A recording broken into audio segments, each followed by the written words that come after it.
대한민국의 중년 남성 여러분, 혹시 오늘 새벽에도 요의가 몰려와서 잠자리를 빠져나오셨습니까? 그리고 변기 앞에 한참을 서 계셨지만 정작 소변은 찔끔찔끔 가느다란 줄기로만 새어나왔습니까? 만약 이 말에 고개를 끄덕이고 계신다면 지금부터 제가 드리는 이야기를 절대로 흘려 들으셔서는 안 됩니다. 대부분의 남성분들께서는 이런 증상을 두고 나이 먹으니 다 그렇지 하면서 세월 탓으로 돌려버리십니다. 하지만 이것은 정말로 위험천만한 생각입니다. 당신의 약해진 소변줄기와 자꾸만 끊어지는 깊은 잠은 이미 당신의 전립선이라는 장기가 돌덩이처럼 굳어가고 있다는 긴급한 몸의 비명소리입니다. 이 신호를 외면하신다면 머지않아 전립선 비대증을 넘어 생명을 좀먹는 전립선 암이라는 무서운 질병 앞에서 속수무책으로 무너지실 수도 있습니다. 하지만 너무 걱정하지 마십시오.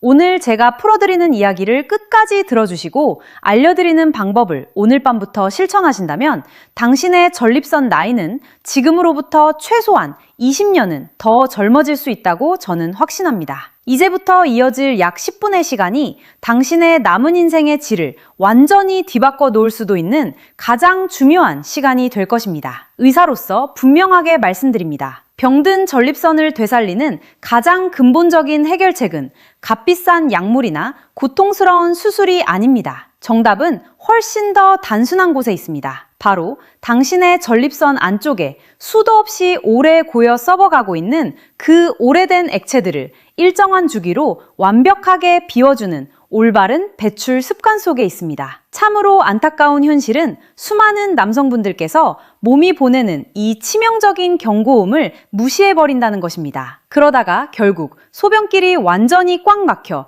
응급실로 실려오시거나 건강검진에서 전립선 특이항원 수치가 치솟은 뒤에야 땅을 치며 후회하시며 저를 찾아오십니다. 그런데 왜 하필 전립선이 이토록 조용히 우리 몸을 갉아먹는 것일까요? 전립선은 하나의 조용한 호수와 같습니다. 신선한 물이 위에서 들어오고 오래된 물이 아래쪽 수문을 통해 빠져나가야 1급수의 맑은 수질을 유지할 수 있습니다. 그런데 만약 이 아래쪽 수문이 수년 동안 꽉 닫혀 있었다면 어떻게 될까요? 처음 며칠은 괜찮아 보일 것입니다. 하지만 시간이 흐를수록 고여있는 물은 서서히 썩기 시작합니다. 수면 위로는 두꺼운 녹조가 끼고 정체된 물 속에서는 온갖 세균이 기하급수적으로 번식합니다. 마침내 청정지역이었던 호수는 악취 풍기는 죽음의 웅덩이로 변해버리고 맙니다. 당신의 전립선 안에서 지금 이 순간 벌어지고 있는 일이 바로 이것입니다. 놀라우시지요? 전립선은 그저 멈춰있는 조직이 아닙니다. 매일같이 쉼없이 전립선액이라는 분비물을 만들어내는 살아있는 공장입니다. 그런데 이 분비물이 수개월, 아니 수년 동안 배출되지 않고 고여있으면 그 안에서 세균이 번식하고 염증이 생깁니다. 이것이 바로 중년 남성 3명 중 1명이 평생에 걸쳐 경험한다는 만성 전립선염의 가장 흔한 원인입니다. 염증이 생긴 조직은 우리 몸의 면역 반응 때문에 점점 더 두껍고 단단하게 굳어갑니다. 호두알 크기였던 전립선이 밤톨만해지고 더 심해지면 달걀 혹은 야구공 크기로까지 부풀어 오릅니다. 이것이 바로 전립선 비대증의 정체입니다. 그런데 여기서 문제가 끝나는 것이 아닙니다. 비대해진 전립선은 그 정중앙을 관통하는 요도를 사방에서 강하게 짓누릅니다. 그래서 수도 호스를 누군가 발로 밟고 있는 것처럼 소변줄기가 가늘어지는 것입니다. 아무리 아랫배에 힘을 주어도 시원하게 쏟아지지 않는 답답함의 실체가 바로 이것입니다. 또한 방광에 미처 다 나오지 못한 소변이 남아있으니 새벽마다 2~3번씩 잠에서 깨게 되는 것입니다. 그뿐만이 아닙니다.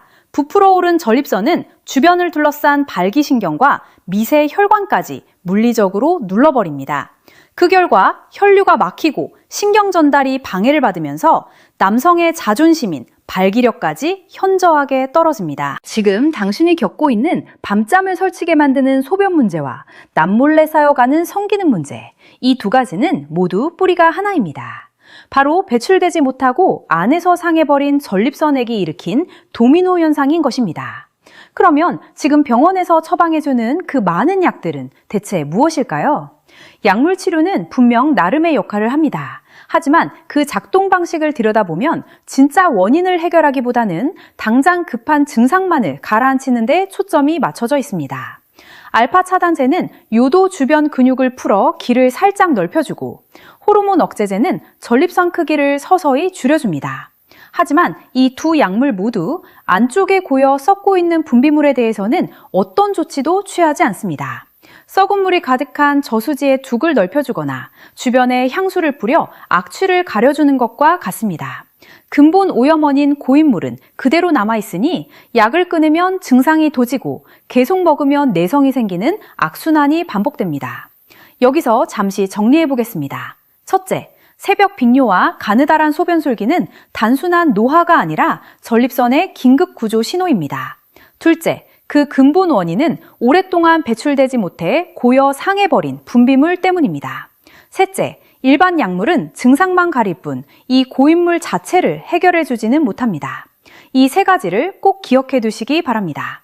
자, 이제 가장 중요한 실천법을 알려드리겠습니다. 약에도 의존하지 않고 수술실에도 들어가지 않으면서 오직 당신 자신의 힘만으로 그 굳어버린 수문을 열어젖힐 수 있는 건강 배출 훈련법입니다. 이것은 단순한 쾌락이 아니라 늙어가는 장기를 되살리는 진지한 자가 의료 행위라는 마음가짐을 먼저 가지셔야 합니다. 여성 의사가 이런 말씀을 드리는 것이 다소 민망하실 수도 있지만 오직 당신의 건강과 가정의 평화를 위해서 드리는 말씀이니 부끄러워 마시고 처방전을 받으시듯 진지하게 들어주시기 바랍니다. 첫째, 따뜻하고 편안한 환경을 만드십시오. 몸이 조금이라도 춥거나 긴장하면 혈관과 근육이 수축해버립니다. 반대로 따뜻하고 안정된 환경에서는 부드럽게 이완됩니다. 가장 좋은 시간은 따뜻한 물로 15분 정도 반신욕을 하신 직후이거나 편안한 샤워를 마친 다음입니다. 장소는 누구에게도 방해받지 않는 조용한 침실이 좋습니다. 쫓기는 듯한 조급함은 절대 금물입니다. 둘째, 반쯤 누운 자세를 취하십시오. 허리에 부담 없이 골반과 아랫배, 허벅지의 긴장을 모두 풀 수 있는 자세입니다. 무릎 아래에 작은 쿠션이나 베개를 받치시면 허리 근육이 더욱 이완되고 골반 쪽으로 혈류가 잘 모이는 것을 직접 느끼실 수 있을 것입니다. 셋째, 회음부까지 자극하십시오. 많은 분들이 이 부분을 몰라 효과의 절반밖에 얻지 못합니다. 성기 끝만 자극해서는 전립선 깊숙이 고인 분비물까지 짜내기 어렵습니다. 핵심은 회음부입니다. 성기 뿌리와 고환, 그리고 항문 사이에 평평하고 부드러운 부위 말입니다. 바로 이 회음부 피부 안쪽에 전립선이 자리 잡고 있어 이곳을 손가락으로 부드럽게 눌러주거나 원을 그리듯 마사지 하시면 전립선 혈액순환을 직접 촉진시킬 수 있습니다. 넷째, 최소 10분 이상 천천히 하십시오. 젊은 시절처럼 속도전으로 끝내지 마십시오. 우리의 목표는 순간의 쾌감이 아니라 완전한 배수입니다. 혈액이 그 부위로 충분히 모일 시간을 주셔야만 안쪽까지 씻겨나가는 세정 효과가 극대화됩니다. 급할수록 돌아가라는 옛말이 괜히 있는 것이 아닙니다. 다섯째, 멈춤과 재시작 기술을 활용하십시오. 이것은 비뇨의학과에서 조루증 치료 행동요법으로도 쓰이는 공인된 기술입니다. 절정에 가까운 강한 감각이 밀려오는 순간 모든 움직임을 딱 멈추십시오. 그리고 깊은 심호흡을 하시며 그 감각이 가라앉기를 기다리셨다가 다시 부드럽게 시작하시는 것입니다. 이 과정을 2번에서 3번 반복하신 뒤에 마지막 배출을 하시면 전립선 내부의 압력이 충분히 올라가 훨씬 더 깊고 완전한 비움이 가능해집니다. 여섯째, 반드시 전용 윤활제를 사용하십시오. 나이가 들수록 피부는 건조해지고 마른 마찰은 미세한 상처를 남길 수 있습니다. 여기서 정말 중요한 주의사항입니다. 집에 있는 비누나 바디워시, 로션을 절대 대신 사용하지 마십시오. 화학 성분이 요도 안으로 들어가면 극심한 화학적 요도염을 일으킵니다. 약국에서 판매하는 향과 색소 없는 수용성 윤활젤이나 순수한 코코넛 오일만 사용하셔야 합니다. 일곱째, 일주일에 2번에서 3번이 황금주기입니다. 너무 잦으면 기력에 부담이 되고 너무 뜸하면 다시 고이기 시작합니다. 수많은 국제의학 연구가 공통적으로 밝혀낸 전립선 건강을 지키는 가장 이상적인 주기가 바로 일주일에 2번에서 3번입니다. 이제 효과를 극대화하는 3가지 특별 비법을 알려드리겠습니다. 첫 번째 비법은 따뜻한 온기의 마법입니다. 시작 전 따뜻한 물에 적셔 꼭 짠 수건이나 온열 찜질팩으로 아랫배와 회음부를 5분 정도 데워주십시오. 긴장으로 뭉쳐있던 전립선 주변 미세 근육과 혈관이 부드럽게 이완되어 요도의 저항이 줄어듭니다. 한겨울 얼어붙은 수도관을 녹여 물이 콸콸 쏟아지게 하는 것과 같은 원리로 시원함의 강도가 2배, 3배로 커집니다. 두 번째 비법은 호흡법입니다. 결정적인 순간에 숨을 참으시면 절대 안 됩니다. 숨을 참으면 복압이 오르고 몸 전체 근육이 긴장해 수문이 오히려 닫힙니다. 자극을 주시는 내내 코로 천천히 깊게 들이마시고 입으로 후 하고 길게 내쉬는 복식 호흡을 유지해 주십시오. 특히 최종 배출 순간에 숨을 길게 내쉬시면 부교감 신경이 활성화되어 모든 긴장이 풀리고 전립선이 활짝 열리는 경험을 하시게 될 것입니다. 세 번째 비법은 마무리 케겔 운동입니다. 이것이야말로 오늘의 비장의 무기입니다. 배출이 끝난 직후 그냥 잠들지 마시고 누운 상태에서 소변을 참는 느낌으로 항문 관략근을 10초간 꽉 조였다가 탁 틀어주는 동작을 10번 반복하십시오. 요도에 남은 마지막 한 방울까지 짜내는 최종 청소 효과와 약해진 골반 저근육을 단련시켜 다음번 발기력을 강하게 만드는 근력 강화 효과까지 얻을 수 있는 최고의 마무리 운동입니다. 하지만 여러분, 아무리 좋은 약도 잘못 쓰면 독이 되듯 반드시 지켜야 할 3가지 안전 철칙이 있습니다. 첫째, 절대로 강박과 조급함을 가지지 마십시오. 일주일에 2-3번이 좋다고 해서 달력에 표시해두고 컨디션이 나쁜 날에도 숙제하듯 억지로 하시면 안 됩니다. 즐거워야 할 시간이 노동이 되고 심리적 압박 때문에 발기조차 잘 되지 않는 악순환에 빠집니다. 아무리 좋은 산삼도 억지로 드시면 체합니다. 우리 몸은 기계가 아닙니다. 횟수에 집착하지 마시고 내 몸이 원할 때, 컨디션이 좋을 때 편안한 마음으로 하시면 됩니다. 일주일에 1번이라도 괜찮습니다. 중요한 것은 숫자가 아니라 꾸준함과 편안함입니다. 둘째, 잘못된 윤활제는 독약과 같습니다. 앞서 말씀드린 것처럼 성기 점막은 얼굴 피부보다 수십 배 더 예민하고 흡수력도 빠른 연약한 조직입니다. 반드시 인체에 무해한 전용 수용성 윤활젤이나 순수한 식물성 오일만을 선택하셔야 합니다. 셋째, 날카로운 통증은 절대로 무시하지 마십시오. 훈련 중이나 직후 단순한 뻐근함을 넘어선 날카로운 통증이나 타는 듯한 자극감이 느껴진다면 급성 전립선염이나 부고환염의 신호일 수 있습니다. 좋아지겠지 하며 방치하지 마시고 즉시 훈련을 중단하신 뒤에 비뇨의학과를 방문하시어 정확한 검사를 받으시기 바랍니다.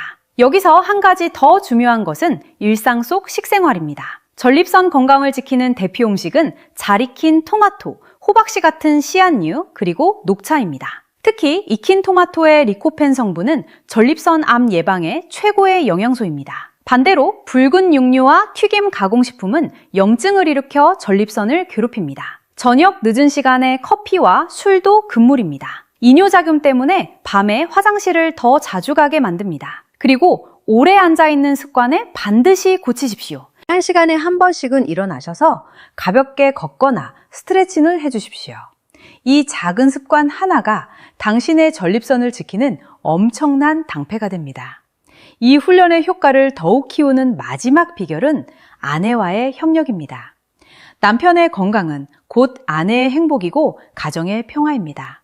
아내분들께 3가지를 부탁드립니다. 첫째, 잔소리 대신 따뜻한 관심을 건네주십시오. 또 화장실 가네 하는 타박 대신 요즘 잠을 설쳐서 피곤하지 하는 한마디면 충분합니다. 둘째, 전립선 건강 식단을 함께 드십시오. 남편 혼자 특별한 식단을 지키기는 어렵습니다. 부부가 함께 할 때 오래 갑니다. 셋째, 저녁 식사 후 손을 잡고 30분씩 함께 걸으십시오. 함께 땀 흘리고 대화하는 그 시간이 부부의 몸과 마음을 동시에 건강하게 만드는 최고의 보약입니다. 이제 마지막입니다. 오늘 저와 함께 정말 긴 시간 동안 누구에게도 털어놓지 못했던 중년 남성의 은밀한 고민과 그 명쾌한 의학적 해답에 대해서 이야기를 나누어 보았습니다. 전립선을 병들게 하는 진짜 원인인 고인물에 대한 이야기에서 시작하여 몸을 되살리는 구체적인 건강배출 훈련법, 효과를 극대화하는 특별 비법과 반드시 지켜야 할 안전 철칙, 그리고 사랑하는 아내와 함께하는 지혜로운 방법까지 모든 비밀의 열쇠가 이제 당신 손 안에 놓여 있습니다. 이제 선택은 오롯이 당신의 몫입니다. 그 선택이 앞으로 당신의 남은 인생의 품격과 자존감을 결정하게 될 것입니다. 오늘 밤 이 영상을 덮고 평소와 다름없이 몇 번이고 화장실을 들락거리며 뒤척이는 괴로운 밤을 또다시 보내시겠습니까? 아니면 오늘 밤 따뜻한 샤워를 마치신 뒤에 당신의 인생을 바꿀 위대한 첫걸음을 내디디시겠습니까? 의사로서 또한 같은 시대를 살아가는 한 사람의 인생 선배로서 마지막으로 꼭 드리고 싶은 말씀이 있습니다. 오늘 알려드린 모든 의학 지식과 실천 비법들보다 훨씬 더 중요한 단 하나의 출발점이 있습니다.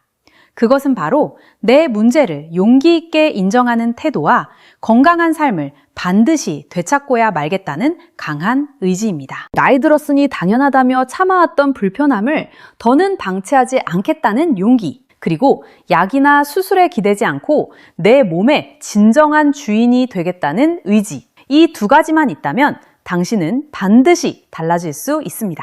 제가 약속드립니다. 이 용기와 의지를 품고 오늘 알려드린 방법을 딱 2주 동안만 실천해 보십시오. 당신의 밤은, 당신의 아침은, 그리고 당신의 하루하루는 분명히 기적처럼 달라지기 시작할 것입니다. 절대 미루지 마시고 바로 오늘 밤부터 시작하십시오. 당신의 전립선 건강은 약국이나 수술실 안에 있는 것이 아닙니다. 바로 당신 자신의 의지와 꾸준한 실천 속에 있습니다. 긴 시간 저의 이야기에 귀 기울여 주셔서 진심으로 감사드립니다. 이 이야기가 그동안 답답했던 당신의 마음에 작지만 따뜻한 희망의 불씨가 되었기를 간절히 바랍니다. 오늘의 이야기가 조금이라도 도움이 되셨다면 부디 구독 버튼과 좋아요 버튼을 꾹 눌러주시고 알림 설정까지 함께 해주시기 바랍니다. 앞으로도 당신의 삶을 더욱 풍요롭고 건강하게 만들어드릴 가장 정확하고 따뜻한 의학 정보들로 꾸준히 찾아뵙겠습니다. 그리고 오늘 제 이야기를 들으시고 어떤 마음의 결심을 하셨는지, 어떤 방법부터 시작해보고 싶으신지 댓글창에 당신의 용기 있는 다짐을 남겨주시기 바랍니다. 당신의 솔직한 고백 한 줄과 다짐 한 줄이 지금 이 순간에도 똑같은 고민으로 잠들지 못하고 있는 수많은 다른 남성분들에게 더없이 큰 위로와 뜨거운 격려가 될 것입니다. 함께 응원하며 다시 편안한 밤과 활기찬 아침을 만들어 나갑시다. 부디 당신의 모든 밤이 평온하시고 모든 아침이 상쾌하시기를 진심으로 응원하겠습니다. 안녕히 계십시오.